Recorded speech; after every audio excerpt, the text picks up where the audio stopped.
दोस्तों, हजरात, मैं इस जंग की हर बारीक चीजों को आपके सामने रख रहा हूं। कोई मीडिया, कोई यूट्यूबर, कोई जर्नलिस्ट ये बात आपको नहीं बताएगा।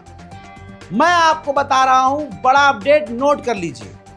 ईरान को जो नुकसान ज्यादा हो रहा है अपने गद्दारों की वजह से हो रहा है। रिपोर्ट ये कह रही है कि ईरान पर अभी भी जो हमले हो रहे हैं वो 70% हमले ईरान पर ईरान के अंदर से ही हो रहे हैं, क्योंकि ईरान के अंदर गद्दार भरे हुए हैं। गद्दारी बहुत बड़ा नुकसान देती है। आपको बता दूं, ये देख लीजिए, ईरान के अंदर असैसिनेशन किया गया है, किसी हाई लेवल के कमांडर को कत्ल किया है। और आप रिपीट में देख लीजिए, मैं जूम करके लगा रहा हूं, रिपीट में देखिए, जिस घर पर हमला किया गया है उस घर पर हमला पिछली गली से किया गया है। यानी ईरान के कमांडर के घर पर करीब जाकर उनकी पिछली गली में जाकर हमला किया जा रहा है। तो ईरान के जो गद्दार हैं, जो इजराइल के लिए काम करते हैं, वो ये काम कर रहे हैं। आपकी स्क्रीन पर ये देखिए, कंधे पर रखा हुआ ये एक ऐसा हथियार है जो कंधे पर रखकर दागा जाता है, चलाया जाता है। ऐसे ही हथियार का इस्तेमाल ईरान के अंदर गद्दार लोग कर रहे हैं, जिससे ईरान को ज्यादा नुकसान हो रहा है। गद्दारी नुकसान ज्यादा पहुंचाती है। उधर इजराइल ईरान के ऑयल डिपो पर बड़े हमले कर रहा है। दोस्तों देखिए,